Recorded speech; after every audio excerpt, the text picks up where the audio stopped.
I have been the biggest GAN enthusiast ever since I started cubing. My first SpeedCube ever was the GAN 356, and I've had many of their flagships since that.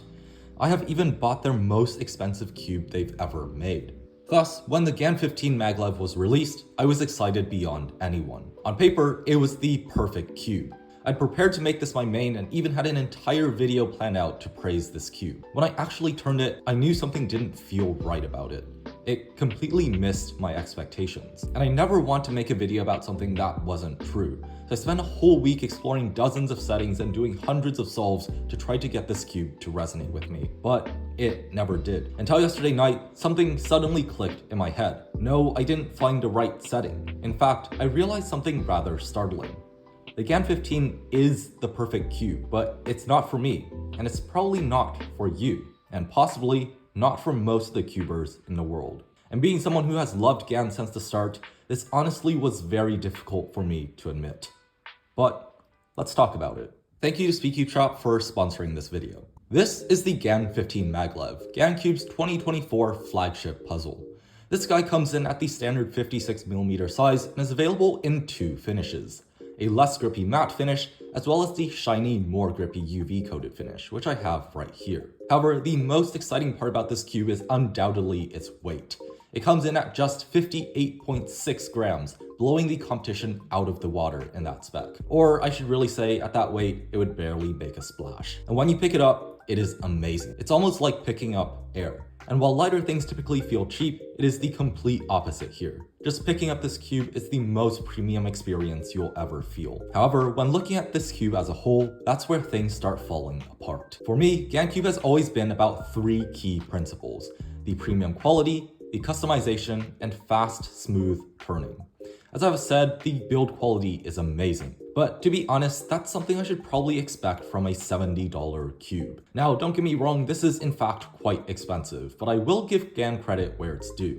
This cube is a little bit cheaper than the GAN 14 Pro, their last flagship, and hopefully this is a trend that will follow for some other brands too, to bring the price down. However, of course, if you are shopping for a new 3x3 and think that this $70 is too much, there are many other wonderful options out there. And the best place to find the perfect SpeedCube for any price range is SpeedCube Shop. SCS is my go-to place for everything cubing related, with the best and latest SpeedCubes for all of the WCA events. They also sell many lubricants like my personal favorites, Lunar to make your cubes faster, and Weight 5 to keep them controllable. Not only that, they also offer a variety of other products like awesome mini mats and other puzzles of all shapes and sizes. So if you're looking to pick up this GAN 15 to try yourself and see what you think about it, or looking for anything else cubing related, go to speedcubeshop.com today to get started. Now, when it comes to the second key principle of GAN, customization, it is a completely different story. Every cube GAN has ever created emphasized better and better customization with GES, GMS, and so on.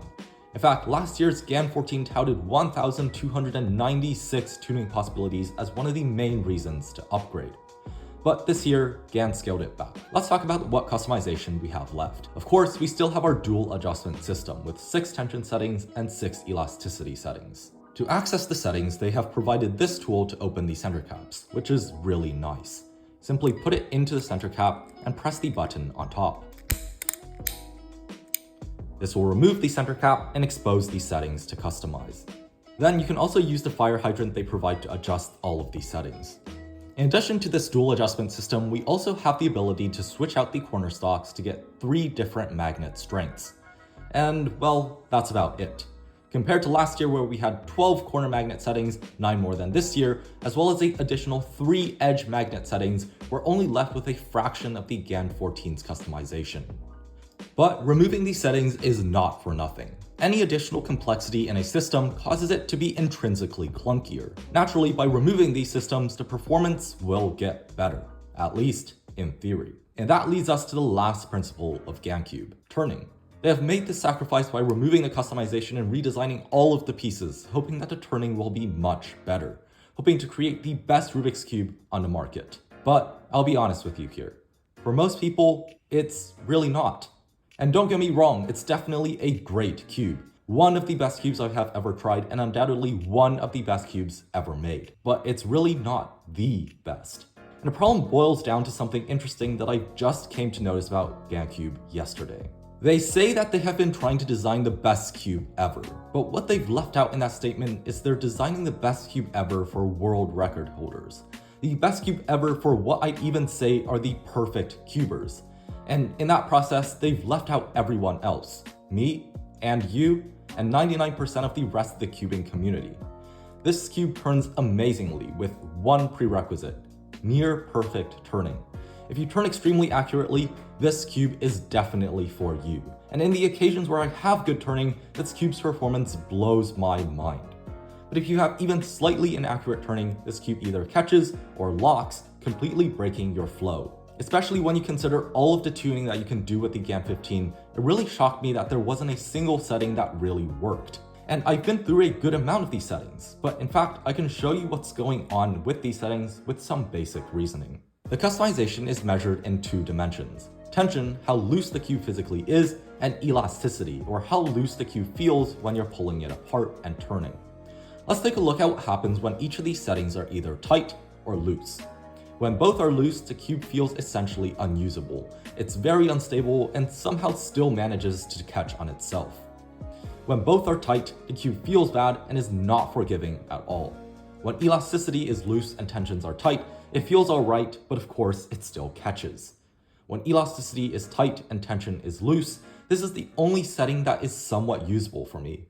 It feels decent, but it still catches some of the time. But what this shows is that if all quadrants of customization have some form of an issue, it basically means that there is not a single configuration in the 36 that is both non-catching and also feels good. And sure, I know that there will be those blaming me for bad turning, and I will have to admit my turning isn't the best. However, I'd be willing to say that a good cube shouldn't just be for those with perfect turning.